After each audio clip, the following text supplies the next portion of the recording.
जिंदाबाद जिंदाबाद माननीय अरुण भदौरिया जी जिंदाबाद जिंदाबाद अखिलेश यादव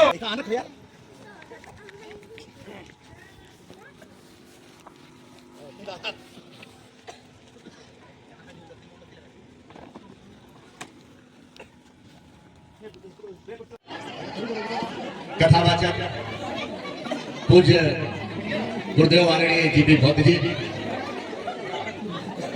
बहन कथावाचक पूजा बौद्ध जी, पलरिया ग्राम पंचायत के इस कथा के आयोजनकर्ता सभी हमारे कमेटी के साथीगण, प्रधान जी और इस प्रांगण में उपस्थित माताएं, बहनें, नौजवान साथियों, बुजुर्गों, आप सबको प्रणाम करता हूं। तथागत और ज्ञान की वर्षा करने वाले तथागत बुद्ध जी के चरणों में श्रद्धा के सुमन अर्पित करता हूं। संत शिरोमणि गुरु रविदास जी के चरणों में श्रद्धा सुमन अर्पित करता हूं। और हम सबको जिन्होंने जीने का अधिकार दिया है,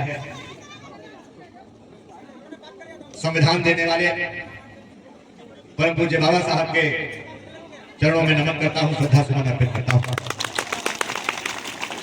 यह हमारा सौभाग्य है कि हमारे दोनों कथावाचक हमारे लोकसभा क्षेत्र के कसरा विधानसभा के अछनिया, कौन सा गांव, टेड़वा अछनिया के पास है, वहीं के रहने वाले हैं। हम बधाई देंगे कि आप जो बुद्ध धर्म और ज्ञान की वर्षा है वो लगातार आप पूरे क्षेत्र में घूम करके पूरे समाज को आप जो जागृत करने का काम कर रहे हैं, उसके लिए आप बधाई के पात्र हैं। गुरुजी और हमारी बहन जो मिशन में लगातार लगी हुई, निश्चित रूप से इस समाज को जागृत करने का ऐतिहासिक काम कर रहे हैं।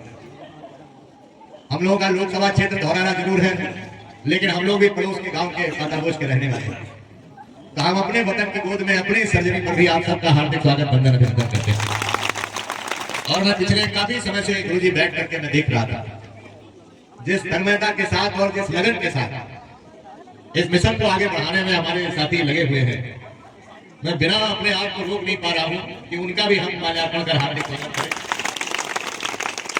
और कुछ उनको हम इनाम भी देने का काम करें। हमारे और साथी हैं ढोलक पे भी बहुत मेहनत, तालियां बजाएंगे।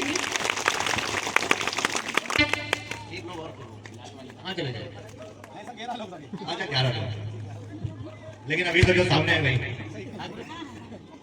गुरु जी। एक बार जोरदार तालियां बजाएंगे हमारे गुरु जी के लिए।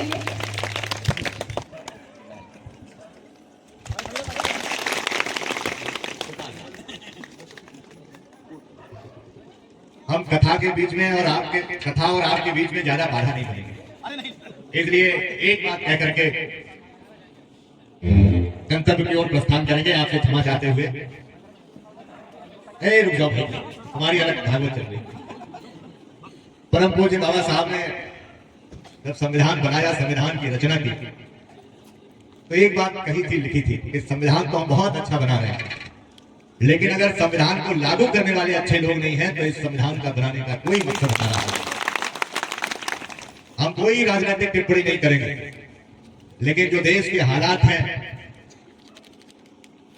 संविधान बचाने की भी लड़ाई आगे आने वाले दिनों में हमें लड़ने के लिए तैयार रहना है। गुरुजी, कल की एक घटना है, मैं उसका उदाहरण देते हुए अपनी बात को समाप्त करूंगा। और मेरे मन में वो बात थी कि कहीं मौका मिलेगा तो मैं वो बात रखूंगा।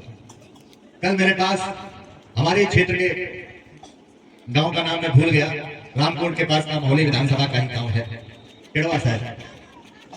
टिड़वा के लोग मेरे पास आए थे, टिड़वा या उसके बगल का कोई गांव। उन्होंने कहा कि हम बहुत कथा कराना चाह रहे हैं, लेकिन हमें परमिशन नहीं मिल रही।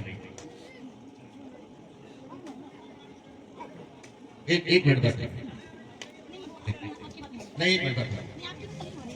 मैं कह रहा हूं कि तो उन्होंने कहा कि हमें परमिशन नहीं मिल रही। तो मेरे मन में एक बात आई कि बाबा साहब ने जो संविधान बनाते वक्त बात कही थी कि अगर संविधान लागू करने वाले लोग अच्छे नहीं होंगे तो इस संविधान का कोई मायने नहीं रह जाएगा। तो बाबा ने तो समता और समान अधिकार संविधान के द्वारा सबको दिए, लेकिन हमारे मन में एक विचार आया गुरु जी कि हम कथा करते हैं, भागवत करते हैं तो कोई परमिशन लेने की जरूरत नहीं होती, लेकिन बौद्ध कथा करना है तो हमें परमिशन लेने की जरूरत है। इस देश में इससे शर्मनाक बात कोई नहीं हो सकती, लेकिन आपको भरोसा देकर के जा रहे हैं। कभी हम लोगों की कलम में ताकत आई तो जैसे सबको अधिकार है वैसे ही बौद्ध कथा भी बिना परमिशन के होगी। क्या हम आपको भरोसा देकर के जा रहे हैं। आपने हमें मौका दिया, आपका और पूरा कथा की कमेटी आयोजक कमेटी का धन्यवाद ज्ञापित करता हुआ, गुरुजी और बहन जी के को नमन करता हुआ और अपने जो संत महापुरुष हैं उनके भी चरणों में नमन करता हुआ अपनी बात को समाप्त करता हूं। बहुत बहुत धन्यवाद। सभी को जय जय।